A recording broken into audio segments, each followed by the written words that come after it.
ఓం నమ శివాయ. నమో నారాయణాయ. ఓం శ్రీ కర్మ నివారణ కాల భైరవాయ నమో నమః. ఓం వజ్రణకాయ విద్మహే తీక్షణ దగ్గుస్థాయ ధీమహి తన్నో నవనారసింహస్వామి ప్రచోదయాతు. హరి ఓం.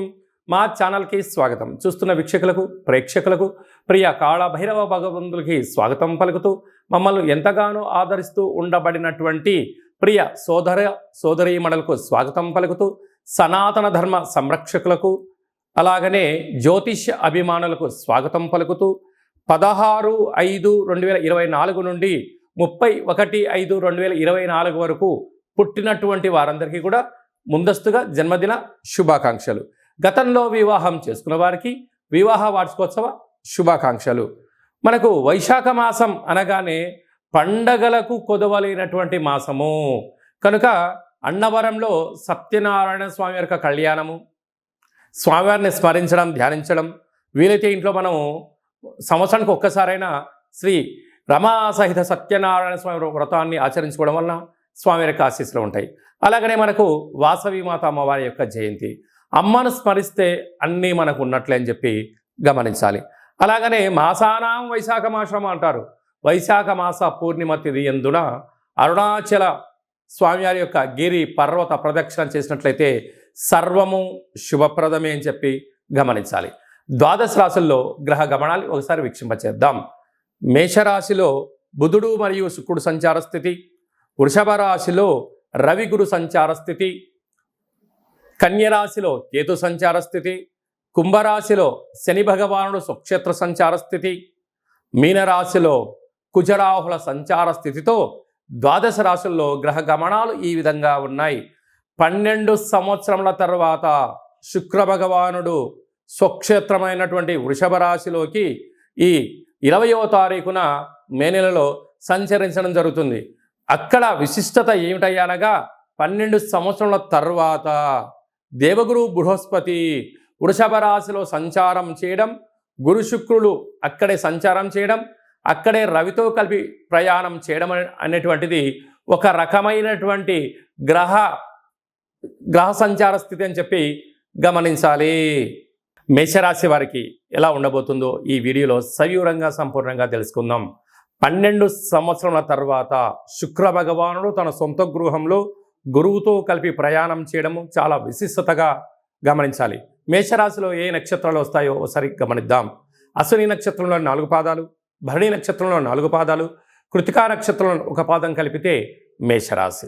చాలామందికి పుట్టినటువంటి కాల సమయంలో డేటా ఆఫ్ బర్త్లు ఉండవు కనుక పేరు యొక్క మొదటి అక్షరాన్ని అనుసరిస్తూ రాశిని తెలుసుకునే ప్రయత్నం చేద్దాం. చూ, చే, చో, లా, లి, లు, లే, లో, ఆ అక్షరాల వారందరూ మేషరాశి జాతకులే. మేషరాశికి అధిపతి కుజుడు. రాశిలోనే బుధ శుక్ర సంచార స్థితి జరగడం, విందులు, వినోదాలు, ఆధ్యాత్మికమైన యాత్రలు, బంగారు ఆభరణాలు, ఇంట్లో విశేషమైనటువంటి అత్యంత ఆధునిక వస్తువులు క్రయ విక్రయాలు వీరికి యోగదాయకం అని చెప్పి గమనించాలి. ధనవాకు కుటుంబ స్థానంలో రవి గురు సంచార స్థితి మరియు 20వ తారీఖు నుండి శుక్రుడు తన సొంత గృహంలోకి స్వక్షేత్రంలో సంచారము చేయడము, 12 సంవత్సరముల తర్వాత గురువు వృషభ రాశిలో సంచారం చేయడము, అక్కడే రవిచేత కలిసి ఉండడం వలన పరిస్థితి ఎలా ఉంటుందయ్యా అంటే ధనస్థానంలో మేషరాశికి అవ్వడం వలన వీరు ఏదైతే అనుకుంటారో అన్నింటా విజయం వీరి సొంతమవుతుంది. వృత్తులు, ఉద్యోగాలు, వ్యాపారాలు, ప్రైవేట్ సెక్టార్ నుంచి ఫైనాన్షియల్ వ్యాపారాలు అన్నీ యోగదాయకంగానే ఉంటాయి. కాకపోతే కొద్దిపాటికి మందగించినను మీరు కంగారు పడనక్కర్లేదు. ఇలాంటి విషయాల్లో మీరు ఇంకనూ విజయం సాధించగలగాలి అన్నట్లయితే, ఎందుకనగా రవి ఆరోగ్యకారకుడు, ఆత్మకారకుడు, గురువు విద్యాకారకుడు, సంతానకారకుడు, విదేశీయానకారకుడు, శుక్రుడు కలత్రకారకుడు, వివాహ ప్రయత్నాలు అవన్నీ కలిసి రావాలని కూడా ఇలా ఉండాలి. కనుక మీరు ఎంత బరువు అయితే ఉంటారో అంత బరువు కలిగినటువంటి పసుపును తులాభారంగా చేసుకొని ఆ పసుపును నీటితో కలిపి అమ్మవారికి కానీ అయ్యవారికి కానీ అభిషేకం చేసుకున్నట్లయితే మేషరాశి వారికి విపరీతమైన రాజయోగం మీ సొంతం అవుతుందని చెప్పి గమనించాలి. 6వ స్థానంలో కేతు సంచార స్థితి ఉండడం వలన దూర ప్రయాణాలు, జల ప్రయాణాలు, అనుకూలించినను మీ జన్మ నక్షత్రం రోజున అష్టమి పూర్ణిమ తిథి యందున కొన్నింటిని దూరంగా పెట్టుకోవడం వల్ల అనేక రకాల ప్రమాదాలకు దూరం అవ్వడానికి అవకాశాలు ఉంటాయి. లాభస్థానంలో శని భగవానుడు యోగదాయకం, వ్యయంలో కుజుడు సంచారం చేయడం, కుజదోష ప్రభావం, అక్కడే రాహు సంచారం చేయడం వలన అప్పులు ఇవ్వద్దు, అప్పులు పుచ్చుకోవద్దు.